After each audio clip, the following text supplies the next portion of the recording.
Number two, he says, you said you were a former shiny object syndrome sufferer. Yes, I was.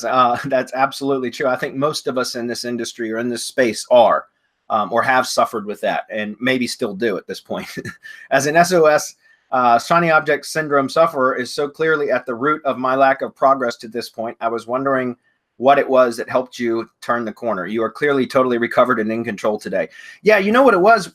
Honestly, it was kind of a perfect storm in that, you know, I was trying to do too many things and trying to be, you know, trying to not only teach on too many different topics as far as digital marketing, but I was trying to do too many things for my agency and provide too many services. And what happens is I became overwhelmed with chasing, you know, different methods and trying to implement every method that I could learn about. So every time I saw a marketing email come through with a new, and you guys know, I'm sure you are all on a million email list too, I would get, you know, the same type of emails you guys would about new methods, about new tools and processes and things like that. And I would get sucked in and I would see the grass is always greener, right? I would see opportunity that I thought, oh, you know, as an entrepreneur, I would see opportunity and I'd want to go after it. I'd want to chase it.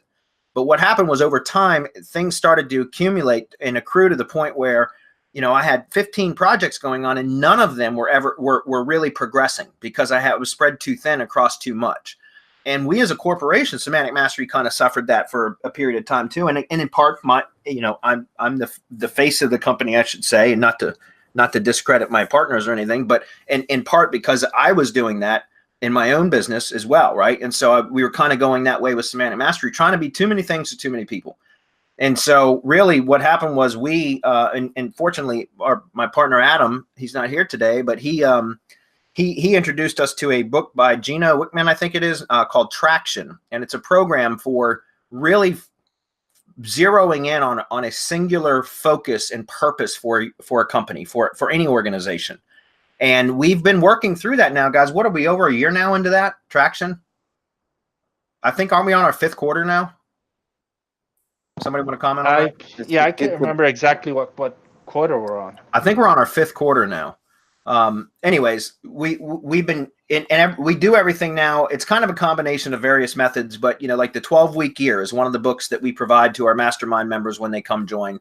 Another one is That One Thing. That's another book where it teaches you how to really focus in on one thing to get results and find out what is the most important thing, the one thing that I can do such that everything else becomes irrelevant or less important or irrelevant or something like that. It's a great book. And then there's the 12-week year, which is about taking 12-month goals and boiling them down into 12 weeks, which is a 90-day period. And what we call them 12-week sprints. So it's a quarter, right? A quarter every year. And so we started implementing these strategies, and Traction really kind of started giving us the organizational structure as a corporation to start developing our goals, figuring out what our primary focus was going to be, zeroing in on that, and then building out our processes and systems to achieve those goals. And like I said, I think we're on our 5th quarter of that process now. And that's why over the last probably 6 months or so, you guys have been following us, have probably noticed we've really shifted to just local marketing stuff. Not that we don't still talk about and teach and share and present information in the mastermind about all types of marketing, but our primary push is local. And that's because I needed to do that in my own business in order for me to get better results for my clients, to increase my own income, and to get some of my time and my sanity back, because I was just all over the place and it was overwhelming and flat. Honestly, it was exhausting. And so, and also, as you guys know, there's shit changing all the time in the digital marketing space. And so having to stay on the cutting edge of everything is incredibly difficult. And so I really wanted to shift my focus into something that I preferred, which was local marketing. I also feel that that's one of the quickest ways to earn revenue is local marketing. And so I kind of shifted to that. And we took several surveys of you guys, our members, to find out that that's what the vast majority of our audience was doing, was local marketing or lead generation, that kind of stuff. And so we really shifted all of our focus to that. So again, then to answer your question, how I got over it was kind of a combination of recognizing the fact that I was really spinning my wheels and not making any progress in a lot of different areas because I was going after too many things. My attention was spread too thin. And then also again, when the teacher is ready, when the student is ready, the teacher appears. Adam kind of presented us or brought to our attention like this Gino Wickman traction program, and they call the EOS, I guess, the employee operating system and all this stuff. Just get the book, guys. It's inexpensive, and go through it. And it's a lot of work. We've been at it for 5 months now, or 5 quarters now. I think 5 quarters. And it's a lot of work, but it's totally worth it because we're seeing the benefits and the fruits of the work that we're putting in. And so a combination of those two things for me really kind of got me to stop. Like, guys, I'm not kidding. I've unsubscribed from just about every single email list. And I got, one specific email that I would always sign up for stuff. And now, because over the years I've subscribed to so many lists, I've unsubscribed from just about everything. But yet I still get emails for internet marketing products and stuff all the time from stuff that I've never even subscribed from. And you guys know how that goes. People sell lists, and your email gets passed around from one list to another, whether you subscribed or not. Well, I'm not gonna lie. I every single day now, when I get a marketing email, unless it's from somebody that I want to be on their list, I go find the unsubscribe button. As soon as I open the email, hit the unsubscribe button, and then I come back and hit the spam button. And I do it every fucking day, every single day. And some days I might only get 1 email now. Other days I might get 5 or 6 spam type marketing emails. But I do the same thing. I open them up. I don't even read them. I just go find the unsubscribe button, click unsubscribe, and then I come back and hit the spam button.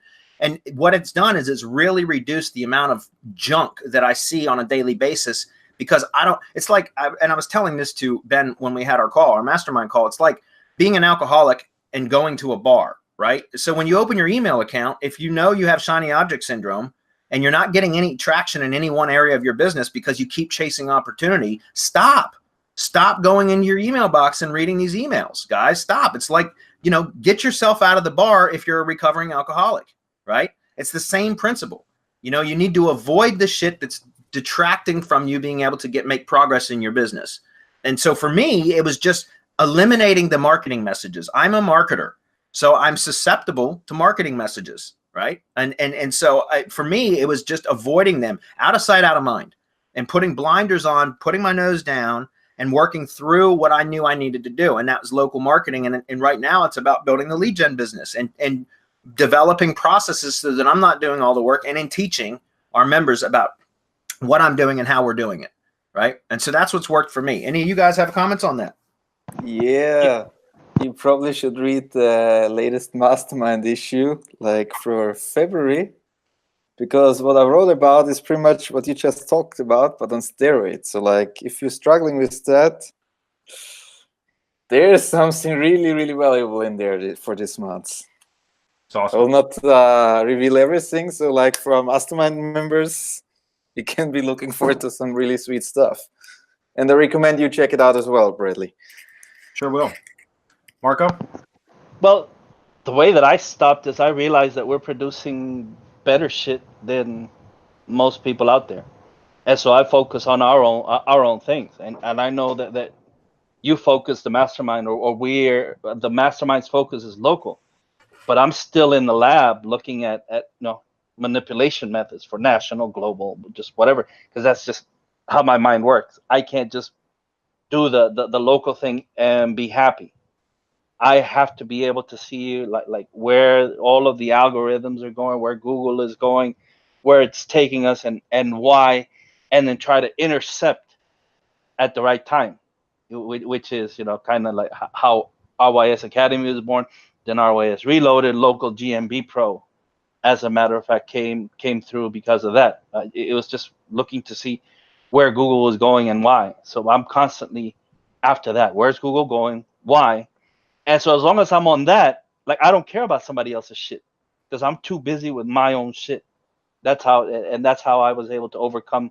We've all been there. If you've been online for any length of time, it could be a week, you bought something.